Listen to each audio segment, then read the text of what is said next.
ദൈവനാമത്തിന് മഹത്വമുണ്ടായിരിക്കട്ടെ. ഞാൻ Christy Sam, വേങ്ങശാലി Sunday സ്കൂളുടെ വിദ്യാർത്ഥിയാണ്. കിഡ്സ് ഡെയിലി ബ്രെഡിൻ്റെ 2ാം സീസണിലും നിങ്ങളോടൊപ്പം വചനം പങ്കിടാൻ ലഭിച്ച ഈ വലിയ അവസരത്തെ ഓർത്ത് ഞാൻ ദൈവത്തോട് നന്ദി അറിയിക്കുന്നു.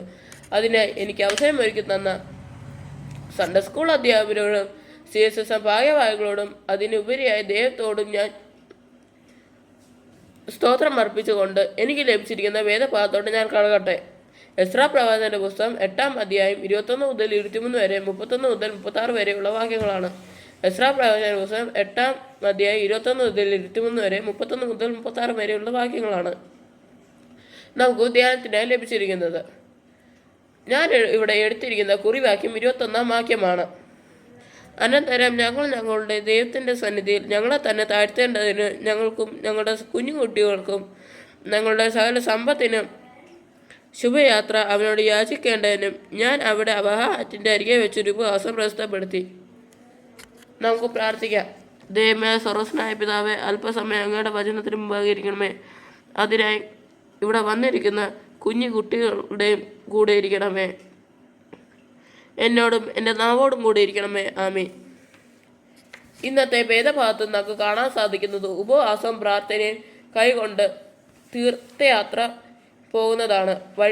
വഴി യാത്രാ സൗകര്യങ്ങളോ ഒന്നുമില്ലായിരുന്ന കാലഘട്ടത്തിൽ തീർത്ഥയാത്ര എളുപ്പമായിരുന്നില്ല. വിജനമായ പ്രദേശത്ത് കൊള്ളക്കാരുടെയും ആക്രമണം പതിവായിരുന്നു.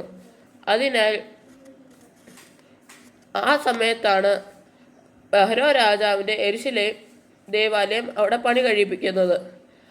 അതിനായി എസ്രയ്ക്ക് സ്വർണവും വെള്ളിയും മറ്റു സാധനങ്ങളും അവിടെ എത്തിക്കേണ്ടത് വന്നു. എന്നാൽ പടയാളികളോ കാവൽക്കാരെയോ ഒന്നും എസ്ര ചോദിച്ചിരുന്നില്ല. ഞങ്ങൾ ദൈവത്തെ അന്വേഷിക്കുന്നവർക്ക് അനുകൂലമായിരിക്കുമെന്ന് എസ്ര പറഞ്ഞിരുന്നു. എന്നാൽ എസ്ര പറഞ്ഞിട്ട് മാത്രം കാര്യമില്ല എന്ന് എസ്രയ്ക്ക് അറിയാമായിരുന്നു.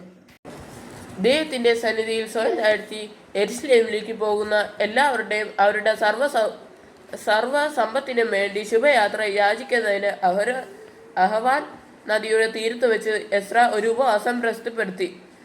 അവരുടെ യാത്ര കാത്തു സൂക്ഷിക്കൊണ്ടതിനായി ദൈവത്തോട് അവർ പ്രാർത്ഥിച്ചു. ദൈവം അവരുടെ പ്രാർത്ഥന കേട്ട് 1-ാം മാസം 10-ാം തീയതി യാത്ര പുറപ്പെട്ട് അവരെ ശത്രുവിൻ്റെ കയ്യിൽ നിന്നും വഴിയിൽ പതുങ്ങിയിരിക്കുന്നവൻ്റെ കയ്യിൽ നിന്നും കൊള്ളക്കാരുടെ കയ്യിൽ നിന്നും അവരെ രക്ഷിച്ച് അവരെ സുരക്ഷിതമായി യെരൂശലേമിലേക്ക് എത്തിച്ചേർത്തു.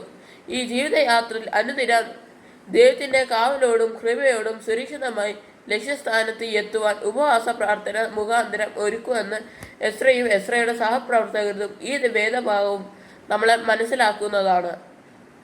ആമീൻ.